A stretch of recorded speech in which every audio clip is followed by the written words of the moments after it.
자, 이번 시간은 여러분들 교재 268페이지 바로 사업 시행자 중에서 제일 중요하게 누구라 그랬죠? 정비사업조합. 이제 조합 설립 추진위원회는 구성됐고 그 조합 설립 추진위에서 조합 설립을 추진한다. 그래서 정비사업 조합에 관한 걸 지금부터 살펴봅니다. 그럼 조합을 설립하려면 제일 먼저 뭐 한다? 조합 설립 인가를 받아야 됩니다. 이때 누구한테 인가 받을까? 바로 시장, 군수 등에게 조합 설립 인가를 받습니다.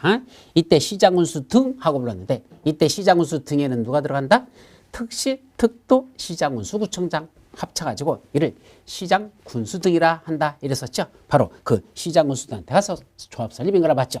서울에서는 누구한테 받고? 구청장들한테. 인천에서는 구청장 또는 군수에게. 그걸 줄여서 구청장 등 그랬었죠. 그리고 세종시에서는 세종특별자치시장한테. 제주도에서는 제주특별자치도지사에게, 나머지 지역에서는 도의사 밑에 있는 시장, 군수, 그자들한테 조합 설립 인가를 받아라. 줄여서 시장, 군수 등이라 한다. 자, 그런데 이때 보면 조합 설립 인가 받기 위한 동의요건, 요 동의요건이 거의 매년 나다시피 하는 것 중에 하나입니다. 작년에도 당연히 시험 문제 났었죠. 그래서 작년 시험 문제 비역에 보시면 60번에서 도시 및 주거환경 전비법령상 조합 설립 등에 관하여 괄호 안에 들어갈 내용을 바르게 내라는 것 해가지고 그 조합 설립 인가받기 위한 동의요건이 있었습니다. 그래서 시장, 군수 등에게 조합 설립 인가를 받는데 이때 인가받기 위한 동의요건이 있었죠. 이때 동의요건 어떻게 한다고 그랬었죠?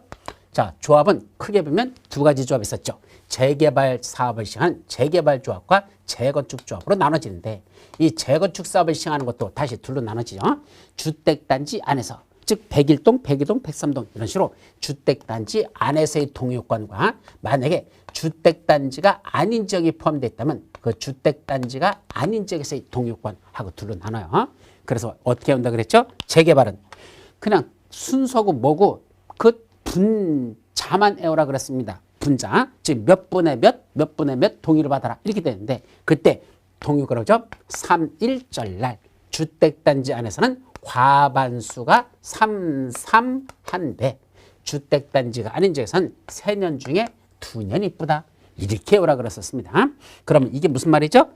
이 3이라는 건 4분의 3, 항상 숫자는 하나만 더 하면 돼. 이건 2분의 1. 그래서 4분의 3 플러스 2분의 1, 이걸 3.1절날.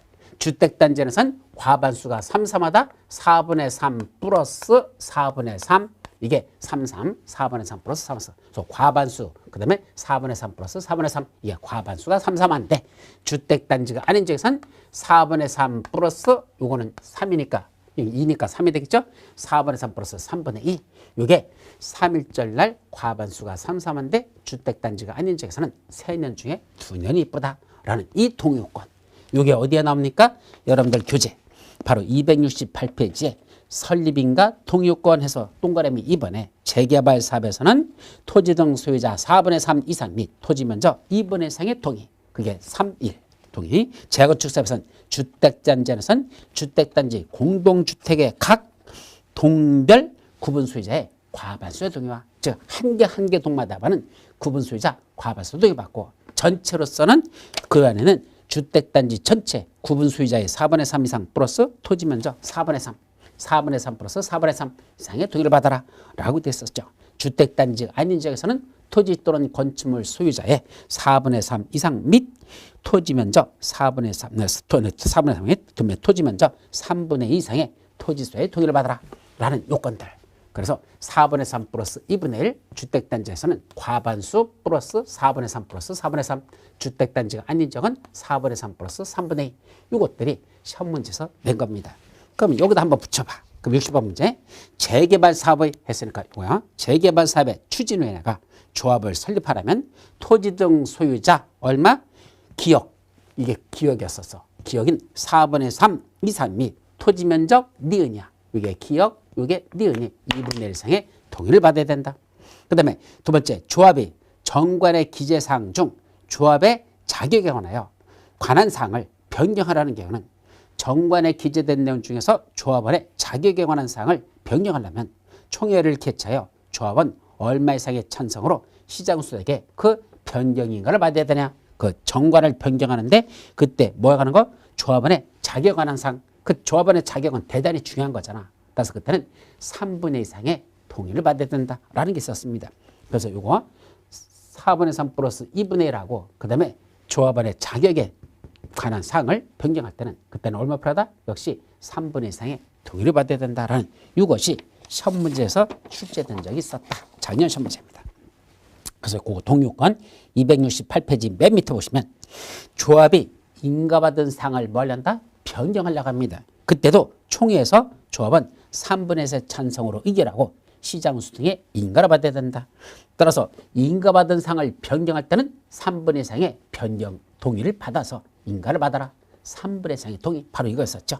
근데 옆 페이지 보시면 변경 중에서 무슨 변경이 있다? 경면 변경. 그 경면 변경은 변경 인가받는 게 아니라 신고만 하고도 변경할 수 있는 것들. 그래서 신고사항인 경면 변경 해가지고 269페이지에 동그라미 1, 2, 3, 4, 5, 6, 7, 8 하고 나와 있죠?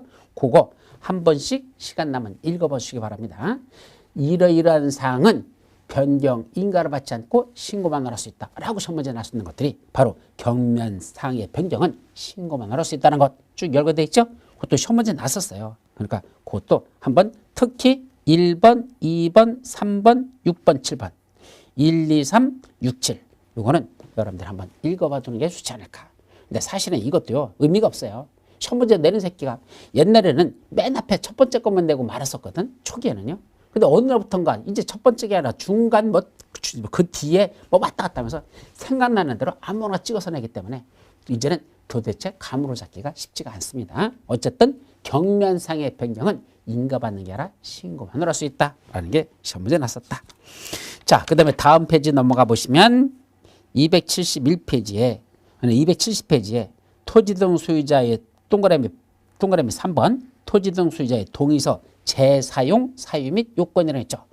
자, 동의해준 그 동의서 이것도 나중에 또 변경이 있어서 또 동의서 받는다? 안 받고 그 동의서 쓴 거로다 다시 그대로 또 써먹어도 되는 것들이 있다라는 게 있는데 뭐 한번 읽어보는 정도로만 하십시오. 아직 시험 문제 난 적이 없습니다. 근데 옆 페이지 각종 토지 등 소유자의 동의자 수 산정 방법이라고 나오죠. 그 중에 동그라미 1번 271페이지야. 그 중에 동그라미 1번 주거환경 개선 사업, 재개발 사업에서의 그 동의자 수 산정 방법이 나옵니다. 재개발하고 주거환경 개선 사업에서의 동의자 수 산정 방법이야. 자, 이렇게 이해하시죠. 하나의 토지가 있습니다. 여기에 건축물을 가지고 있습니다. 그럼 이때 토지 등 소유자는 몇 명으로 볼까? 이때 이 토지는 A라는 사람이 갖고 있고 이 건물은 B라는 사람이 갖고 있단다. 한 사람이 두 개를 다 가지고 있으면 몇 명으로 본다? 토지 등 소유자 한 명으로 봅니다. 한 명이 여러 개를 갖고 있어도 역시 한 명으로 밖에 인정하지 않습니다. 토지 등 소유자 산정할 때. 그런데 토지 따로 갖고 있고 건축물 따로 갖고 있다. 소유자가 서로 다르다. 그때는 뭐로 본다? 각각을 토지 등 소유자로 봅니다. 따라서 A라는 토지 소유자 따로 B라는 토지 소유자 따로 본다. 각각 한 명씩 봐서 두 명으로 봅니다. 그런데 토지 위에 누가 있단다? 지상권자가 여기 설정돼 있단다. 그럼 여기 토지 소유자는 A고 이때 이 지상권자의 사람은 이 지상권자라는 사람이 또 B가 있다면 이때는 몇 명으로 볼까요? 지상권자 B 하면은 각각 A, B 두 명으로 볼까? 아닙니다. 조심하십시오. 이때는 토지 소유자와 지상권자 두 사람을 뭐하는 자? 대표하는 자. 그 사람 대표하는 사람이야. 대표하는 자 1인 이 사람을 토지 소유자로 봅니다. 따라서 이때 토지 소유자가 있고 지상권자가 있다 해서 반드시 토지 소유자가 그 토지 등 소유자로 본다? 틀려버립니다. 토지 소유자도 있고 그 위에 지상권자가 있다면 두 사람 중에 대표하는 사람 한 사람이 그 사람을 토지 소유자로 본답니다. 왜냐하면 꼭 그럴 이유가 토지 소유자는 땅 빌려주고 나서 지상권자한테 야 네가 써 라고 빌려주고 나서는 간섭을 안 할 수가 있어. 그때는 실제 일정은 지상권자가 행사할 수밖에 없는 경우가 있습니다. 그때는 지상권자라고. 그렇지 않으면 이 토지 소유자 뭐라죠? 지상권자한테 야 비켜 이건 권리는 내가 행사할 거야 라고 하면 그때는 토지 소유자가 되겠죠. 그래서 둘이 서로 그중에 대표하는 자 한 사람으로 본다는 거. 따라서 시험 문제가 실제로 이게 출제됐었어요.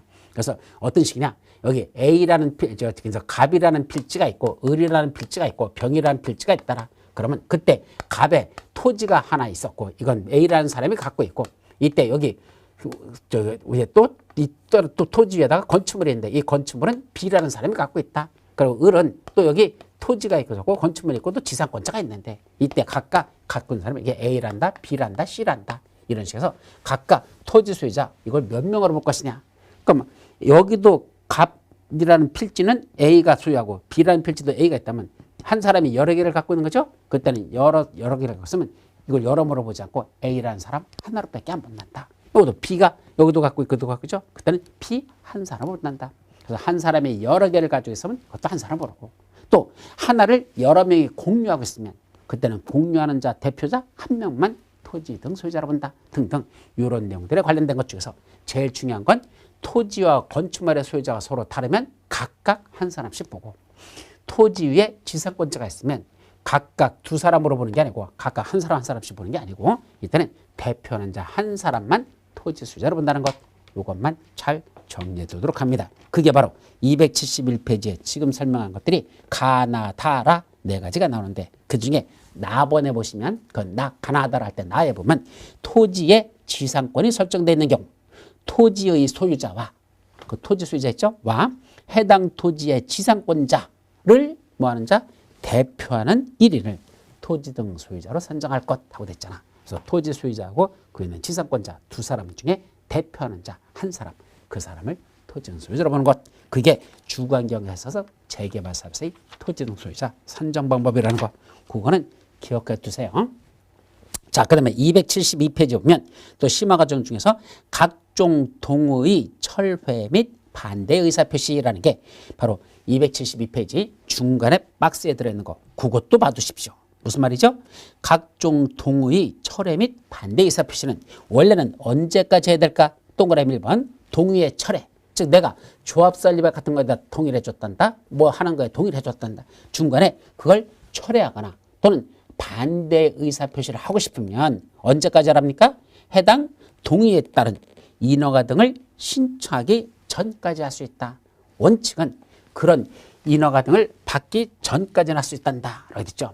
자, 그러면 자 여기서 내가 여기서 뭐에 관한 사항이 돼서 동의라는 걸 해줬다는 얘기입니다. 근데 이 동의를 처리하고 싶다? 그러면 그 동의서를 모아가지고 뭐 하는 건데죠? 일단 조합 설립인가 받거나 뭐라 하러 가잖아. 그때 인가를 받거나 허가를 뭐 하기 전까지 신청하기 전까지 요때까지만 뭐가 가능하다? 그걸 철회하는 게 가능하더라. 그래서 철회는 원칙은 언제까지 한다?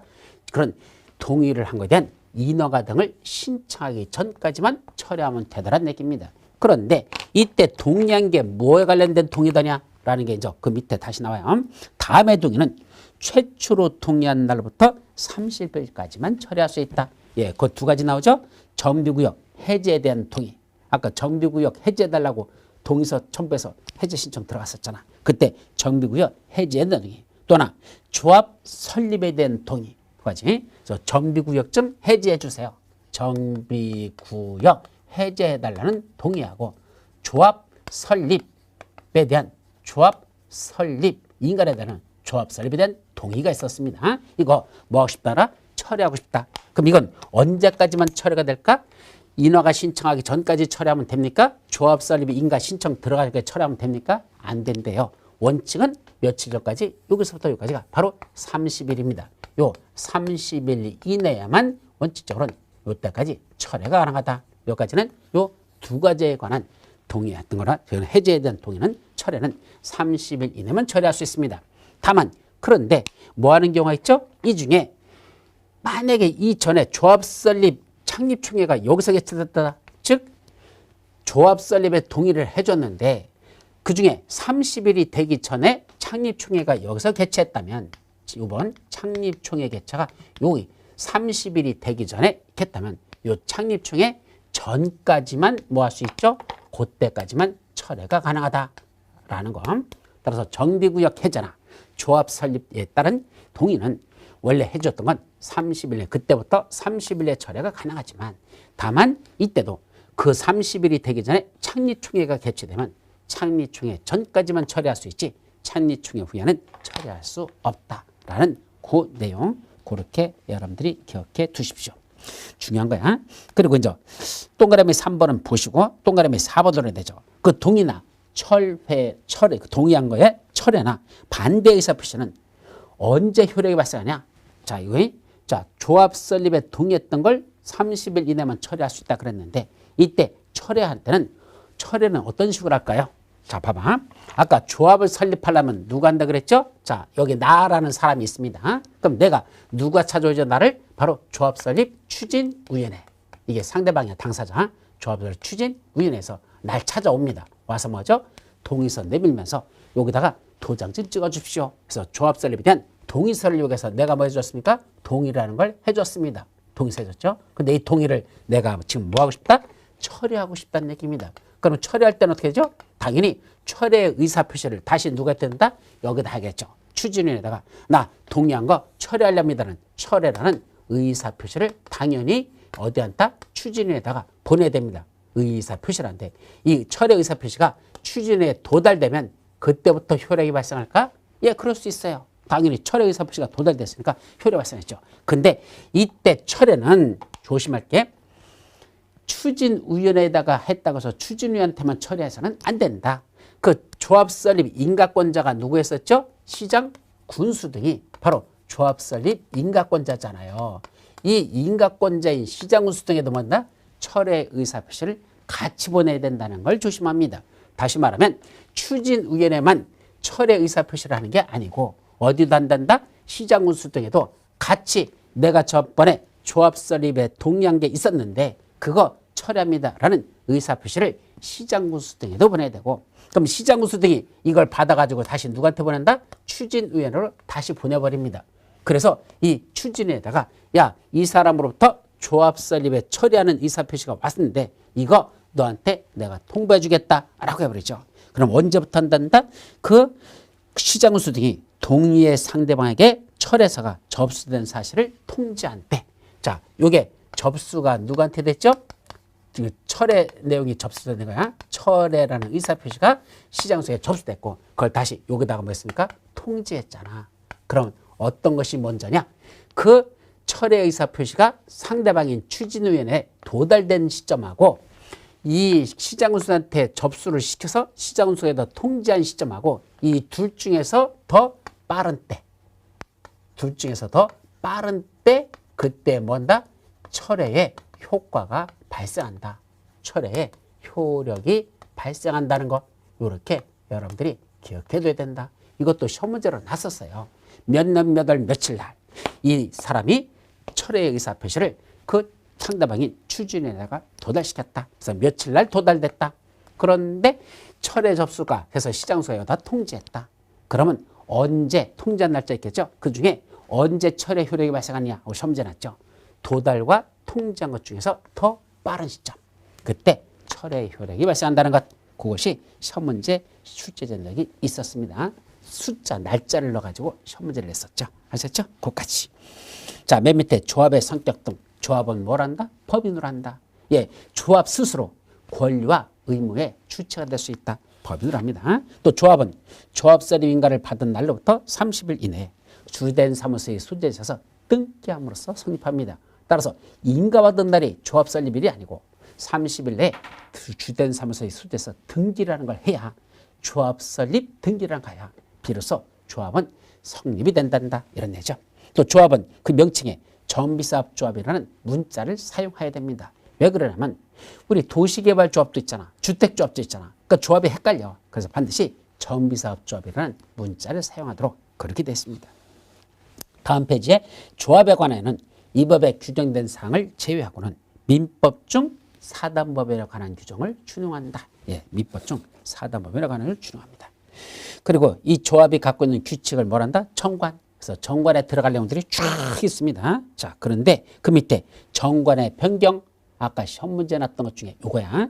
조합의 정관을 변경하려면 조합 총회를 개최해서 조합은 과반수의 동의만 받으면 조합 정관을 변경할 수는 있습니다. 그런데 괄호 속에 그 정관의 기재사항 중 조합원의 자격에 관한 사항, 조합원이 누가 되느냐 자격, 대단히 중요한 거죠. 또 조합원의 제명, 탈퇴 및 교체에 관한 사항, 정비사업 예정구역의 위치 및 면적, 조합의 비용 부담 및 조합의 회계 업무, 또 정비사업비의 부담식 및 절차, 시공자 설계자 선정 및 계약서에 포함될 내용, 그런 것들은 얼마의 동의에 필요하다? 3분의 3의 찬성으로서 시장 문수수 등에게 인가까지 받아야 됩니다.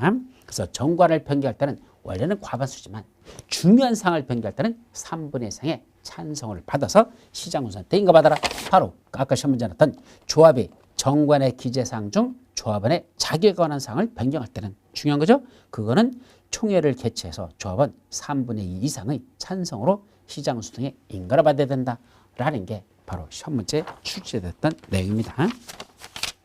자, 그래서 다음 페이지 보니까 다만 경미한 상황을 변경할 때는 그때는 뭐 한단다? 시장 문수에 신고만 하면 된답니다. 그리고 다음 페이지에 경미한 상황 해가지고 거기 조합의 명칭, 사무소의 소재지에 관한 사항, 조합 임원의 수 및 업무의 범위에 관한 사항, 조합 임원의 권리, 의무, 보수, 선임 방법, 변경 및 해임에 관한 사항.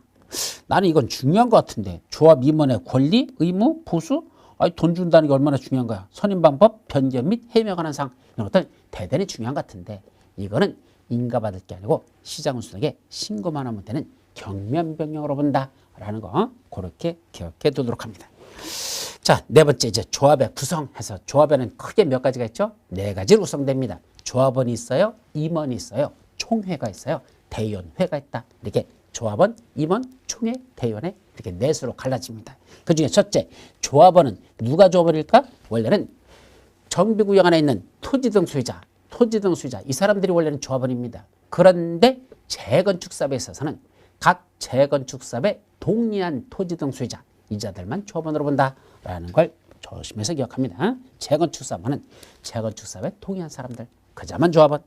그럼 동의하지 아니한 사람들은 어떻게 되죠? 매도 청구 대상입니다. 너는 조합 설립에 동의하지 않았으니까 조합원이 아니다. 네 토지 건축물을 팔고 떠나라. 매도 청구 대상이 된다. 이렇게 이해하시면 되죠. 자, 그 밑에 조합원 지위의 승계. 자, 이것도 무조건 에울려 가지 말고 조금 생각하자. 조합원 지위는 승계가 되느냐 안 되느냐 이겁니다. 이건 이렇게 생각하세요. 원래부터 내가 이 안에 토지나 또는 건축물을 가지고 있었어. 그럼 토지나 건축물을 소유하고 있다는 그 소유권 속에는 무슨 권이 있죠? 권능 세 가지가 있죠. 소유권 속에는 사용권, 수익권, 처분권이라는 권능이 있단다. 민법 시간에 아마 배우셨을 겁니다. 소유권 속에는 몇 가지가 있다? 세 가지 권능. 사용, 수익, 처분권. 그러니까 내가 뭘 소유하고 있다는 얘기는 그걸 팔 수 있다는 얘기입니다. 처분할 수 있다는 얘기입니다. 그러니까 내가 가지고 있던 토지 건축물을 남한테 넘기면 넘겨받은 사람이 뭐가 된다? 조합원의 지위를 승계하는 게 원칙입니다. 그래서 도시개발조합에서 그 조합원이 갖고 있던 토지를 다른 사람한테 팔으면 넘겨받는 사람이 당연히 조합원의 지위를 승계한다. 그런 뜻입니다. 정비사업 조합도 원칙적으로는 마찬가지입니다. 즉 조합원이 갖고 있던 토지 또는 건축물을 다른 사람한테 팔았습니다. 그럼 넘겨받은 사람이 원래는 뭐가 된다? 조합원이 된다. 이 얘기입니다. 그게 나번 조합원 지위의 승계야. 조합의 설립인가 후 양도, 증여, 판결 등으로 인하여 조합원의 권리가 이전된 때에는 그 조합원의 권리를 취득한 자를 조합원으로 본다. 그래서 양도나 증여나 판결로 해서 다른 사람한테 넘어가면 그 넘겨받은 사람, 그 사람을 조합원으로 본다 이 소리입니다. 그런데 무슨 지구안에서 투기 과열지구에서 조합원 지위의 승계 제한이라고 됐죠. 이제 무슨 지구안에서만 투기 과열지구안에서는 조합원 지위를 승계하는 걸 제한하겠다는 얘기입니다. 왜요? 말 그대로 투기 과열지구는 투기 바람이 범람하고 있는 지역인데 그때는 자기 거래에서 함부로 넘기면 프리미엄 받고 막 전매 이루어지면 이거는 감당이 안 될 만큼 토지 이런 집값 같은 게 상승할 수 있으니까 그때는 제한하자는 얘기입니다. 그래서 종전에는 재건축만 제한했었어요. 근데 법이 개정돼서 재건축 사업만이 아니라 재개발 사업도 제한한 거로 그렇게 바뀌었죠. 어디에서만 투기 과열지구 안에서 무슨 사업을 시행할 때는 재건축 사업을 시행할 때는 언제부터 전매하는 게 안 된단다? 조합 설립 인가받은 이후부터는 전매를 금지시켜버립니다. 안 된다. 즉 넘겨받은 사람은 조합원의 지위를 승계할 수가 없습니다. 그리고 재개발 사업에서는 관리처분계획 인가 이후입니다. 그래서 재건축은 조합 설립 인가받은 이후부터 바로 그때는 이제 전매가 안 되고 반면에 재개발 사업은 훨씬 더야.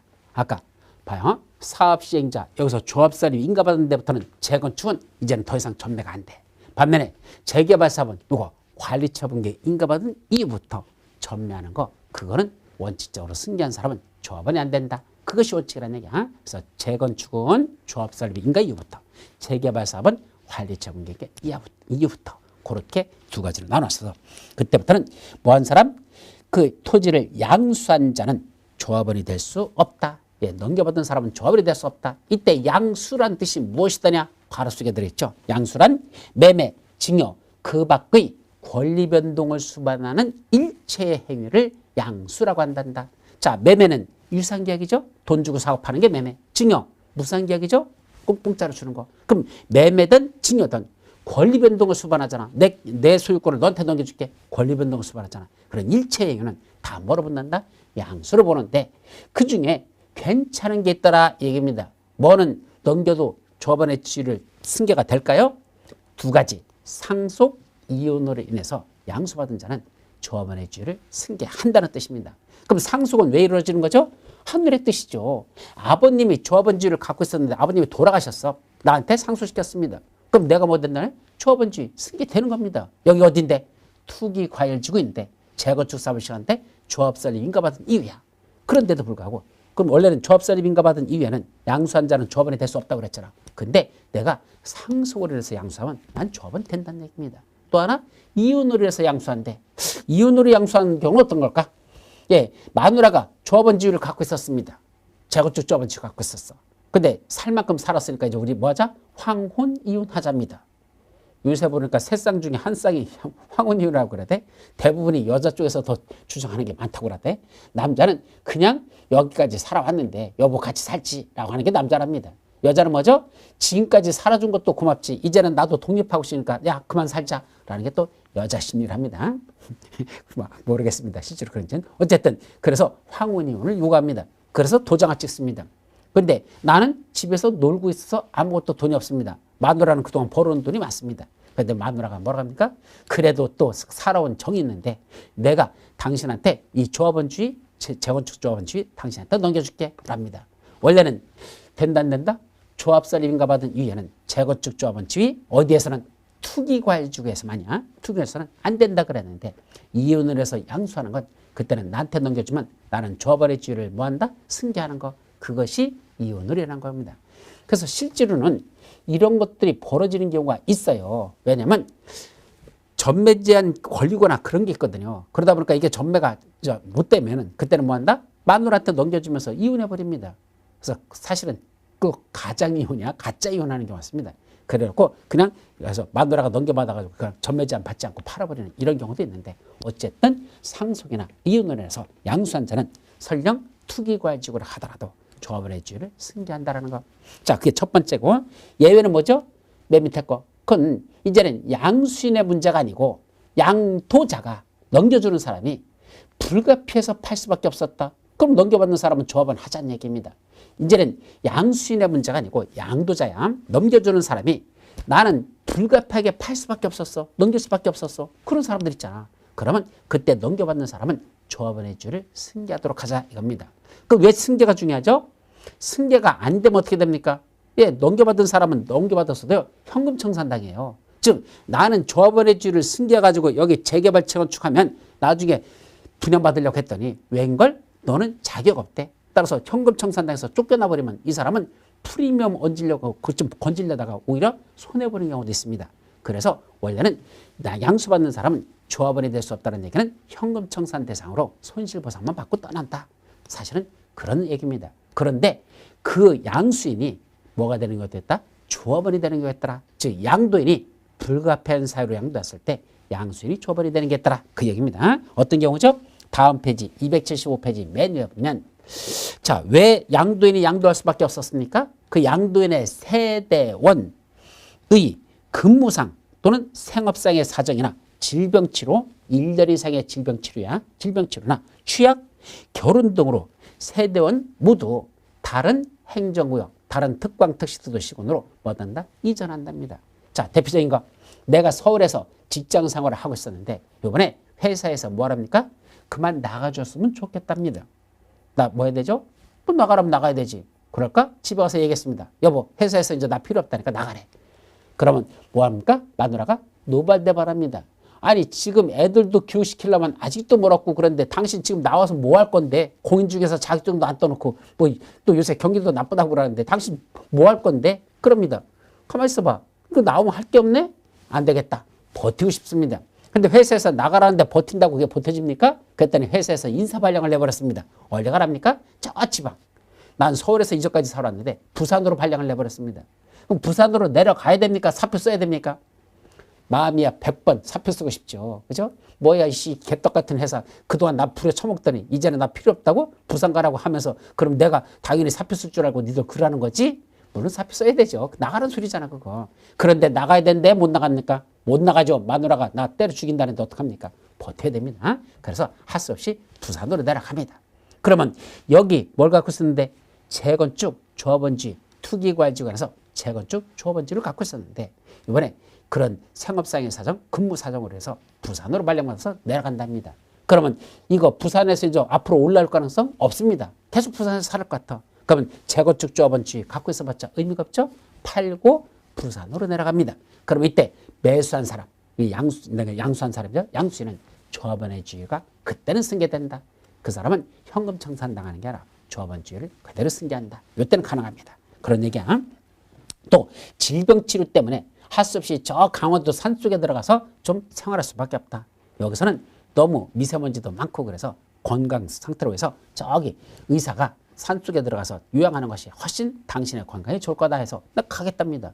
그래서 간다면 그때도 여기 조합원주의 팔고 저 강원도에 있는 산속에 있는 집 사는 거 그거 된다 이런 얘기입니다. 그때 혼자 가야 됩니까? 세대원 모두 가야 됩니까? 이게 문제입니다. 세대원 모두 가랍니다. 아저씨 병치료하러 가는데 뭐 가족 다 갑니까? 나 혼자 가면 되지. 이런 건 아무 생각 없이 법을 만든 새끼들이 그렇습니다. 그런 요양을 1년 이상 요양을 한다고 하면 그때는 본인 혼자 가도 괜찮다고 해야 되지 꼭 가족 전체가 가야 된다라고 하는 건 그건 전매를 금지시키기 위해서 일부러 그렇게 만들어 놓은 거죠. 두 번째도 상속으로 취득한 주택으로 세대원 모두 이전한답니다. 자, 내가 어디에다가 예를 들면 내가 대전에 주택을 갖고 있었다 가정하자. 거기서 살고 있습니다. 아버지가 서울에 사셨는데 돌아가셨습니다. 그 서울에 있는 주택을 나한테 상속시켰습니다. 문제는 지금 대전에서도 재건축 조합원주의를 갖고 있는데 그거 아버지가 돌아가시면서 나한테 상속하면 나는 뭐 한단다? 그 재건축 조합원주의 양도하고 팔고 서울에 있는 아버지 집으로 우리 세대원 모두가 이사가면 그때는 뭐 한단다? 양수한 사람은 대전에 있는 아파트 있죠? 양수한 사람은 조합원의 주의를 승계하는 겁니다. 또 세대원 모두 해외를 이주하거나 세대원 모두 해외에 2년 이상 체류한단다. 이주한다는 건 이민 간다는 뜻이고 체류라는 건 2년 이상 무슨 회사 사정이라든지 또 유학 같은 거로 인해서 세대원 모두 가야 돼. 기러기 아빠 하면 안 돼. 같이 다 가야 됩니다. 모두 갈 때 그러면 2년 이상 해외 체류하면 그때도 양도할 수 있고 그때 양수한 사람은 조합원주의를 승계합니다. 자, 그 밑에 동그라미 D번 이번에 새로 들어간 거로서 중요한 겁니다. 1세대 1주택자랍니다. 이미 1주택을 갖고 있는 사람이야. 1세대 1주택자랍니다. 근데 이 사람이 원래는 양도권을 안 줬었어요. 근데 이 사람도 양도권을 인정하는 것으로 법을 개정했죠. 어떤 조건에서는 장기 보유 거주자. 이 사람들에게는 양도한다면 그 사람도 양수한 사람이 조합원주의를 승계하도록 그걸 인정하도록 그렇게 만들었습니다. 장기 보유 거주자가 그랬죠. 이때 장기 소유는 몇 년이고 10년 이상 소유하고 있었을 때 그때 거주하는 건 5년 이상 거주했어야 돼. 따라서 그 집에서 소유권은 10년 동안은 있었고 최소한 5년 이상 거주한다. 근데 꼭 소유자 본인이 5년 이상 거주해야 될까? 아니, 본인은 직업 같은 거로 인해서 직장 같은 것 때문에 할 수 없이 그걸 떠나서 딴 데서 생활할 수도 있잖아요. 그런데 가족에서 배우자 및 직계 존비속까지만 누구누구 배우자하고 직계 존비속까지만 어디서 했단다? 거기서 거주했다면 그 사람도 5년이라는 거주기간에 그 사람들의 기간도 합산한다는 거. 배우자 및 직계 존비속이 만약에 3년 동안 거기서 생활했었고 자기가 2년 거기서 생활했다. 거주기간 합쳐서 5년. 이렇게는 인정해 주겠다는 얘기입니다. 자, 요까지가 바로 투기과열지구 안에서 재개발 또는 재건축 조합원주의를 양도했을 때 양수한 사람이 조합원이 될 수 있는 사유들. 거기까지. 맨 밑에 조합의 두 번째 임원에 대해서 나오죠. 자, 조합에는 다음에 임원을 둔다. 누구누구 있습니까? 조합장 1명, 이사, 감사를 둡니다. 이때 이사는 몇 명을 두죠? 조합에 두는 이사는 그 괄호 속에 있어 3명 이상으로 하되 토지 등 소유자 숫자가 100명을 초과하면 그때는 5명 이상으로 한단다. 그래서 원칙적으로 조합에 두는 이사는 3명 이상. 다만 그때 그 조합의 토지 등 숫자가 100명을 추가하면 그때는 이사는 5명 이상으로 하라. 또 감사수는 최소한의 1명, 최대가 3명까지 둘 수 있어요. 그래서 감사의 수는 1명 이상, 3명 이하까지 둔단다 라고 되어 있죠. 또 그 박스 바로 위에 임원의 임기는 3년 이내의 범위 내에서 정관으로 정하되 연임할 수 있다. 그러니까 최장 3년으로 정할 수는 있어. 그럼 3년 끝나면 끝날까? 아니, 연임할 수 있다. 연임은 연이어서 할 수 있습니다. 그럼 3년 사업시장 끝날 때까지도 계속 연임하는 건 가능하다. 이런 뜻이죠. 중임이라는 게 있고 연임이라는 게 있습니다. 중임이라는 건 중복해서 한다는 뜻인데 보통은 우리가 중복하는 다는 의미하고 연임이라는 건 연속해서 한다는 뜻인데 의미가 조금 달라요. 그래서 중임이 아니라 이건 연임이 한다. 이렇게만 정리하시죠. 그 다음에 임원 선출 업무의 선관위 위탁 및 정비조합 관리, 전문조합 관리인의 선정에 관한 문제라고 되어 있죠. 그 전문조합 관리인이라는 게 그 밑에 나오죠. 이건 뭐에 관한 거죠? 거기 위에 세 번째 줄 다만 시장운수 등은 나번에 밑으로 세 번째 줄에 보면 그게 다만 시장운수 등은 조합 임원의 사임, 해임, 임기 만료 그 밖에 불가피한 사유 등으로 직무를 수행할 수 없는 때는 그 6개월 이상 선임되지 아니한 경우 임원들이 사표 싸고 나가거나 특별한 일이 있어서 해임이 되거나 그래가지고 빈 공간이 있는데 이제 결의이 되는 거죠. 그 상태에서 몇 개월이 지났다? 6개월 이상 선임되지 않으면 누구를 변호사, 회계사, 기술사 등으로서 대통령을 정하는 요건을 갖춘 자를 뭘 한다? 전문 조합 관리인으로 선정하여 조합 임원의 업무를 대행하게 할 수 있습니다. 그때 전문조합 관리인이 될 수 있는 자들 하고 쭉 나오죠. 정비사업 관련 업무에 5년 이상 종사한 경력이 있는 사람으로서 변호사, 회계사, 법무사, 세무사, 건축사, 도시계획 전문 분야의 기술사, 감정평가사, 행정사, 거기 공인중개사라고 돼 있어야 되는데 아무리 눈 씻고 봐도 공인중개사는 없습니다. 이런 우라질. 그죠? 그래도 공인중개사가 여기 아무리 못해도 행정사가 들어가면 공인중개사 정도는 최소한 들어가야 되지 뭐 이땀시로 만들어놨냐. 예, 공인중개사는 거기 명시되어 있지 않습니다. 하여튼 이런 내용들이 있단다. 옆에 지 조합 임원의 직무. 그중에 특히 감사의 대표 사유라는 게 나옵니다. 조합장 또는 이사가 자기로 해요. 조합과 계약이나 소송을 하는 경우에는 그때는 누가 조합을 대표한다? 조합장이 조합을 대표하는 게 아니라 감사가 조합을 대표한다는 것 시험 문제 여러 번 났었고 겸임금지도 조합의 임원은 같은 목적의 정비사업을 시행하는 다른 조합의 임원이나 직원을 겸할 수 없다. 겸임금지라고 되어 있죠. 또 조합 임원의 결계 사유 해가지고 거기 기역, 니은, 디귿, 리을, 미음, 이응, 미음까지 되어 있는데 5가지가 나오는데 그중에 기역, 니은, 디귿, 리을 4가지는요. 도시개발조합에서의 임원의 결격 사유와 같은 내용들이야 사실은. 근데 도시개발조합은 3가지 같이 해놨는데 세 번째가 여기서는 둘로 나눠가지고 4가지로 만드는 겁니다. 여기는. 그래갖고 중요한 건 동그라미 미음이 중요합니다. 마지막 5번째 거. 이 법을 위반하여 이 법이 무슨 법? 다른 법 위반한 건 괜찮아. 도시 및 주관경 정비법을 위반하여 벌금 100만 원 이상의 형을 선고받고 아직 5년이 지나지 아니한 자 이자는 임원이 될 수 없다는 거 조심하십시오. 보통은 뭐를 선고받고 통상한 2년이 지나지 아니한 자 우리 공법은 대부분이 2년이에요. 2년이 지나지 아니한 자 이렇게 되어 있습니다. 근데 요거는 2년이 아니라 5년입니다. 다시 말하면 정비사업 조합장으로서 어떤 업무를 수행하다가 횡령이라든지 어떤 사기 같은 걸 저질러 가지고 임원의 자격이 박탈돼 가지고 뭐 받았습니까? 벌금 100만 원 이상을 선고받은 사람입니다. 그 사람이 벌금 100만 원을 선고받았으면 예를 들면 징역 1년을 선고받았다고 하자. 그럼 벌금 100만 원 이상에 들어가죠. 벌금형 위에가 당연히 징역형이니까 징역 1년을 선고받으면 이자는 예를 들면 임원의 자격은 상실될 겁니다. 그럼 1년 선고받고 나와가지고 뭐합니까? 지금 새로 임명돼서 열심히 일하고 있는 이제 후임 조합장을 끌어내리고 자기가 다시 조합장을 되려고 별지랄을 타는 데가 수두룩합니다. 이거 막자는 얘기입니다. 어떻게 막으면 되죠? 자, 벌금 100만 원 이상을 선고받은 자니까 징역 1년이면 그 이상 되는 자에 포함이 되잖아. 이제는 1년이 아니라 몇 년? 5년이 지나야지만 임원으로서 다시 선출할 수가 있다는 얘기입니다. 따라서 5년이라는 기간 정도 되면 웬만하면 사업 끝나거든요. 따라서 사업 끝날 때까지는 너는 다시는 임원으로 돌아오지 말라. 그게 5년이 지나지 않는 자라는 뜻이다. 세 개 듭습니다. 자, 조합 임원의 당연템.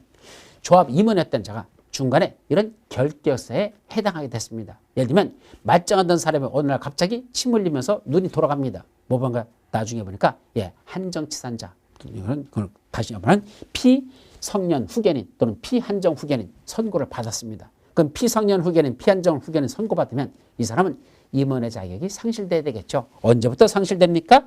당연 퇴임된다.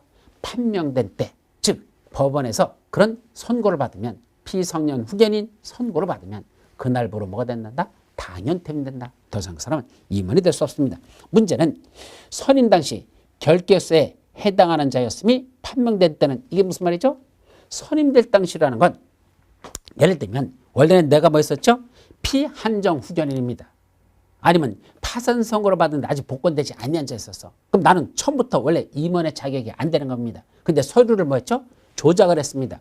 법원으로부터 피한정 후견인 선고받은 거, 그거 가족관계 등록부에 기재되어 있는 거, 그거 아세톤으로다가 싹 지워가지고 깨끗하게 서류상 하자가 없는 것 같이. 또 파산 선고 받았다는 파산 선고 빨간 글씨 써 있는 거 싹 지워버렸습니다. 그리고 나는 말짱한 양 해가지고 조합장 출마를 했습니다.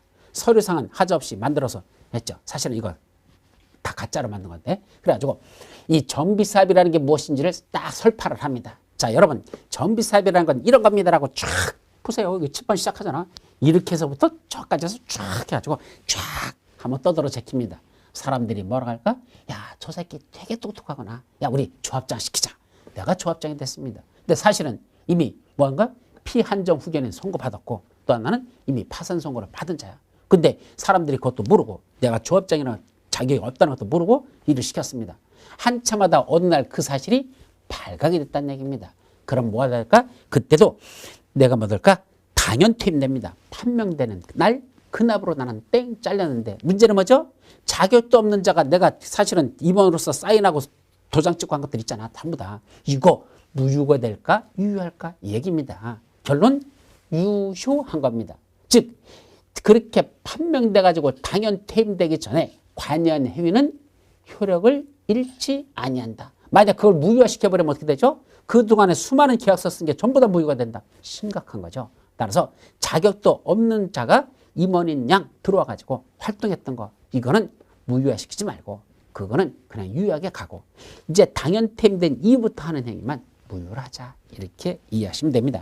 그래서 퇴임 전의 관련 행위는 그 효력을 잃지 아니한다. 중요한 거죠.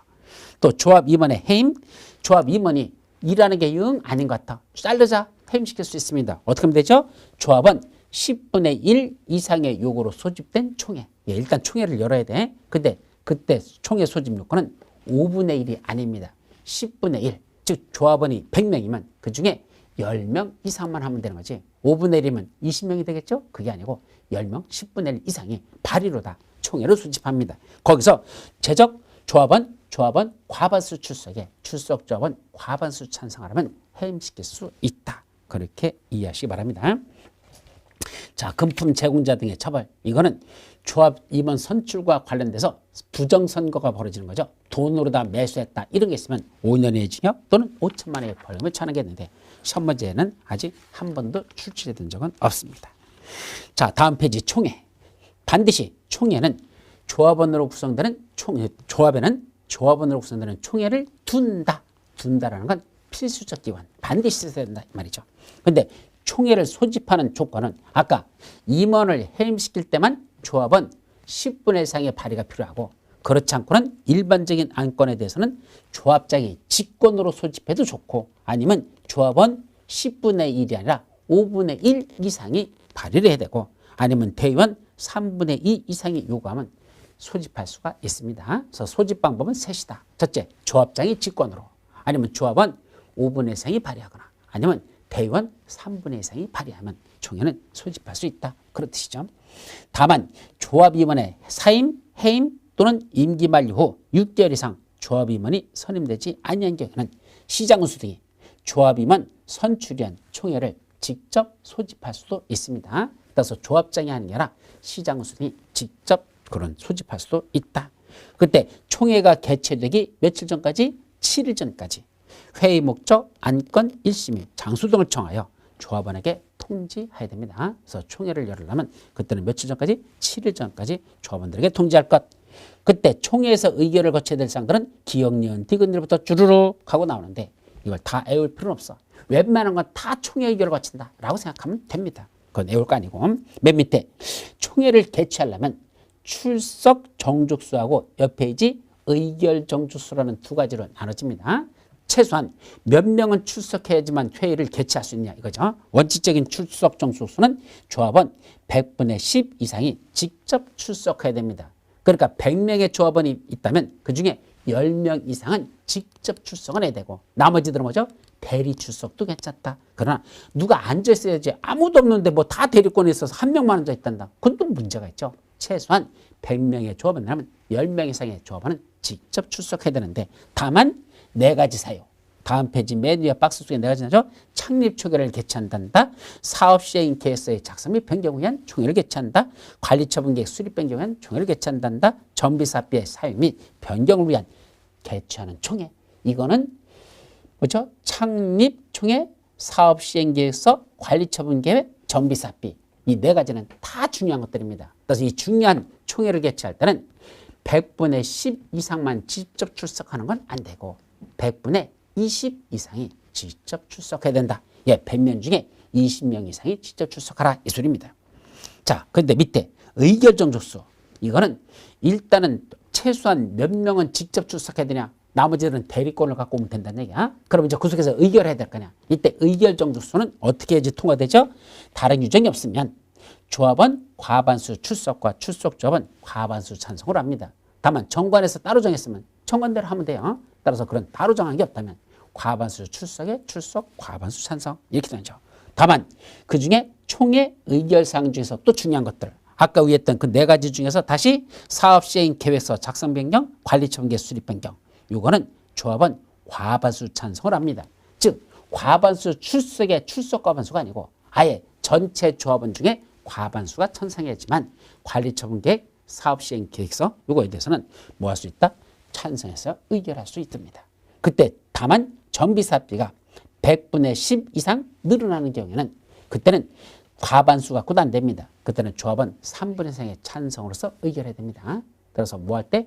정비사업비가 10% 이상 늘어날 때. 다만 이 10% 속에는 생산자 물가 상승률 분 증가되는 거 그건 10%에 들어가지 않습니다. 또 분양 신청을 하지 아니한 자에 대해서 손실보상금을 드립니다. 그때 그 손실보상금 그거는 여기서 말하는 정비사업비 10% 이상에 늘어나는 거에 포함시키지 않는다라는 거 그것까지. 그 다음에 나머지들은 서면 또는 대리인을 통한 의결권 행사도 가능하다라는 거. 자, 맨 밑에 마지막 대의원회라는 게 되죠. 그래서 대의원회는 조합원의 수가 100명 이상인 조합은 대의원회를 둘 수 있다. 얼마? 조합원의 숫자가 100명 이상인 조합은 대의원을 둘 수 있다. 땡 틀려버립니다. 왜? 둘 수 있다면 틀리죠? 두어야 한다라고 됐습니다. 이거는 도시개발조합하고 확실하게 구분해야 됩니다. 자, 도시개발조합에서 대의원 어떻게 되죠? 거기는 의결권을 가진 조합원의 숫자가 몇 명이란다?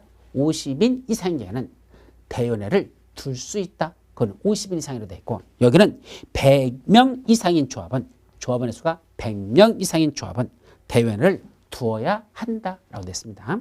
그래서 도시개발조합하고 정비사업조합하고 이거 혼동하지 말고 정확하게 구분하시라고 다시 한번 말씀드려요. 시험문제에서 출제가 잘 되는 겁니다. 또 여러분들 헷갈릴까 봐 실제로 교재를 한번 보고 넘어가죠. 어디에 나오냐면 몇 페이지야? 180페이지. 180페이지에 보시면 여러분들 도시개발조합의 대의원회라고 되어 있잖아. 그때 임의적 기관하라고 위에 나오죠. 의결권을 가진 조합원의 수가 50인 이상인 조합은 총회의 권한을 대행하게 하기 위하여 대의원회를 둘 수 있다.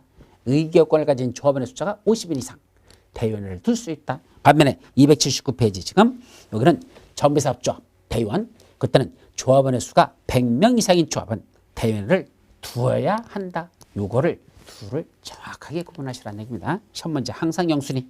그때 총회 권한의 대행은 뭐죠? 아까 278페이지에 보면 총회에서 의결할 사항들이 쫙 있잖아. 그건 원칙적으로는 누가 대행할 수 있다? 대의원에서 총회의 권한을 대행할 수 있다 이 소리입니다. 그래서 반드시 총회를 개최해서 통과하는 게 아니고 그냥 대의원들끼리 모여서 총회의 권한을 대행해도 된다 이 소리인데 다만 다음 같은 몇 가지는 반드시 뭐에서만 한다? 총회에서만 개최해야 되지 대의원에서는 할 수 없는 게 있습니다. 이걸 총회 전결사항이란 말을 써요. 총회에서만 전적으로 결정한다. 전결사항이란 말은 전적으로 총회에서만 결정할 사항이다. 전결사항. 여기서 대의원에서는 대행할 수 없죠. 그러면 총회에서만 의결해야 되지 대의원에서는 안 되는 이런 것들은 주로 뭐 할까? 중요한 것들이죠. 중요한 것들. 그건 대의원들끼리 모여서 니들끼리 쑥덕쑥덕 해가지고 결정하는 거 안 된다는 겁니다. 전체 조합원들이 모여서 결정하라. 이게 총회에서만 해야 된다. 라니까 대부분이 뭐죠? 중요한 것들. 거기 정관의 변경, 또 자금의 차이 및 그 방법, 이자율 및 상환법에 관한 사항. 세 번째, 예산에서 정한 사항 외에 조합원에게 부담이 되는 사항. 예산에서 정한 건 이미 예산으로 통과시킨 거니까 그건 중요한 게 아닙니다. 그러니까 그건 반드시 총회에서 의결하지 않아도 되는데 예산에서 정한 것 외에 조합원에게 부담이 되는 것 중요한 거야. 이런 것들. 또 시공자, 설계자, 감정평가업자 선정하는 것들. 기억, 니은, 디귿, 리을 다음 페이지. 전비사업 전문관리업자 선정하는 것도 마찬가지고 그 다음에 비입이 또 중요한 겁니다. 다 시험 문제 나는데 그중에 비읍 중요한 거야. 조합 임원의 선임 및 해임과 대의원의 선임 및 해임에 관한 거. 임원하고 대의원 선임 해임만 하죠. 반드시 총회에서 의결해야 됩니다. 다만 그 다음 게 시험 문제 났었죠. 또 다만 정관으로 정하는 바에 따라 임기 중 권위된 자를 보궐 선임하는 경우는 권위됐다는 건 그 임원이 특별한 무슨 문제가 있어가지고 나 그만두겠다. 암이 걸려가지고 나 치료받아야 되니까 그만해야 되겠다. 뭐 이런 거죠. 그리고 그 사람이 어떤 사정으로 불가피하게 그만둘 수밖에 없었습니다. 권위되었다 이렇게 말해. 그러면 그때 보궐선거를 해야 되는데 그때 보궐선임할 때는 대의원에서 선임할 수는 있지만 그러나 괄호 속에 그때도 누구를 보궐선임합니까? 조합장을 보궐선임한다면 그때는 반드시 조합장은 총회에서 해야 됩니다. 그래서 이사감사는 중간에 권위됐을 때는 대의원에서 선임해도 되지만 조합장은 비록 권위되었다 하더라도 반드시 총회에서 다시 선임해야 된다는 것 아셨죠? 중요한 거야. 그리고 동그라미 2형 관리처분계획 수립 및 변경 이런 것들은 중요한 것들은 반드시 총회에서만 의결이 된다라는 걸 꼭 기억해 두도록 합니다. 그 다음에 마번 대의원의 구성. 대의원은 조합원 중에서 선출하며 대의원의 의장인 누가 된다? 조합장입니다. 그래서 조합장이 대의원의 의장을 합니다. 그리고 대의원의 숫자는 조합원 100분의 10 이상으로 구성하는데 조합원 10분의 1 이상인데 100분의 10이니까 10분의 1이야. 도시개발조합에서는 100분의 10, 전비사업조합에서는 10분의 1 같은 말인데 이렇게 써놨어. 어쨌든 10% 이상이 100명을 넘으면 조합원 10분의 1의 범위 내에서 100명 이상으로 둘 수 있다라는 거. 그것도 시험 문제 날 가능성이 있으니까 조심해서 보시고. 대의원의 겸임금지. 이건 여러 번 시험 문제 났었죠.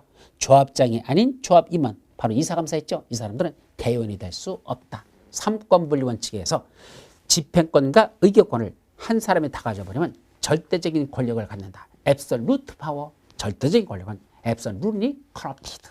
예, 절대적으로 부패한다. 따라서 이사하고 감사하고 대의원하고 같이 겸직해버리면 이때는 쥐들이 다 해먹고 쥐들이 하기 때문에 안 된다. 다만 조합장은 대의원의 의장이기 때문에 대의원이 될 수 있습니다. 그래서 임원은 대의원이 될 수 없다. 틀려버려요.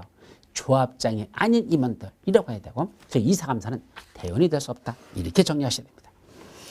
자, 그래서 대의원의 소집에 대해서는 읽어보시고 자, 그 다음에 다음 페이지 보시면 주민대표회의라는 게 납니다. 이때 주민대표회라는 게 뭐 하는 거죠? 토지 등 소유자가 시장운수 등 또는 주택공사 등이 토지주택공사 등이 사업을 시행하기를 원한답니다. 이게 무슨 말이죠? 자, 재개발하고 재건축은 원래는 조합을 설립해서 하는 게 원칙입니다. 근데 조합을 설립하려고 했더니 조합장들 비리가 텔레비전에 너무 넘쳐나더라는 얘기입니다. 뭐야 이거? 어차피 조합장 뽑아봤자 그 새끼도 뭐 이거 어떻게든지 빼먹으려고만 하지 이거 못 믿겠다는 얘기입니다. 야, 우리 차라리 조합을 설립하느니 누구한테 맡기자? 시장운수나 토지주택공사 등이 사업을 시행했으면 좋겠다라고 원하는 경우에는 그때는 뭐 할 수 있죠? 정비구역 지정고시호 주민대표기구인 주민대표회의를 구성해야 됩니다. 따라서 사업 시행자는 누가 되는 것이고 자기들 조합을 모여서 조합을 설립하는 게 아니고 누구한테 한다? 시장운수나 또는 시장운수 등이나 주택공사 등을 사업시행자로 하게 하고 자기들끼리는 뭐한다? 주민대표라는 걸 구성해야 된다. 이 말입니다. 그때 주민대표를 구성하려면 토지등 소유자 과반수의 동의를 얻어서 시장운수한테 승인받으면 주민대표가 구성되는데 맨 밑에 인원은 위원장을 포함하여 5인 이상 25명 이하의 위원으로 구성되는데 위원장을 포함한 5인 이상 25명 이하로 구성하는데 그때 누구누구 있다? 위원장, 부위원장 각 1명과 1명 이상 3명의 감사를 그 주민대표에 두도록 되어 있습니다. 그때 주민대표가 하는 업무는 뭐 하는 거죠? 사업시행자가 다음의 사항에 관하여 시행규정을 정할 때 의견을 제시할 수 있다. 즉 주민대표하고 세입자들이 할 수 있는 일, 자 시장운수 등이나 주택공사 등이 만드는 규칙이 있다 그랬죠. 그걸 시행규정이라고 했는데 그 자들이 만드는 시행규정에 의견을 제시할 수 있죠. 어떤 것들? 거기 건축물 철거에 관한 거, 주민들 이주에 관한 거, 그에 따른 보상에 관한 것들, 그 다음에 사업비 비용 부담에 관한 것들, 이런 것들은 주민들이 알아야 될 꼭 중요한 거니까 그거에 대해서 주민대표회가 그 의견을 제시하는 게 가능하고 또 하나 있습니다. 동그라미 6번에 보니까 시공자 추천권. 예, 어차피 시장운수나 주택공사 등의 사업을 시행할 때 시공자를 선정해야 되는데 그때 공사는 시공자 추천권을 누가 가지고 있다? 주민대표회가 가져준다는 거. 그것도 중요한 내용이니까 기억해 두도록 합니다. 자, 토지 등 소유자 전체에는 누가 사업을 시행할 때? 신탁업자가 사업 시행자일 때. 그러면 토지 등 소유자는 신탁업자한테 그걸 위탁을 시켜줬죠? 그때 토지 등 소유자들은 지들끼리 모여가지고 그 신탁업자나 사업 시행자, 토지 등 소유자 모여서 토지 등 소유자 전체 회의라는 걸 구성한다는 거. 그래서 토지 등 소유자 전체는 사업 시행자가 누구일 때? 신탁업자일 때 구성하는 조직이다. 거기까지만 여러분들이 기억해 두도록 합니다. 자, 여기까지가 이제 뭐가 하는 거? 사업 시행자라든지 주민대표라든지 그런 토지 등 소유자 전체라든지 이런 조직에 관한 걸 다 살펴봤습니다. 이제 다음 주에는 뭐 들어본다? 이때 이제 사업 시행자 사업을 시행한 구체적인 계획서, 사업 시행 계획서라는 걸 작성해서 뭐 받는다? 사업 시행 계획 인가를 받는 것부터 전 마지막까지 요거는 우리 다음 주에 살펴보도록 하고 오늘은 여기까지만 마무리하도록 합니다. 자, 여러분들 오늘도 힘내시고 최선을 다하시기 바랍니다. 감사합니다.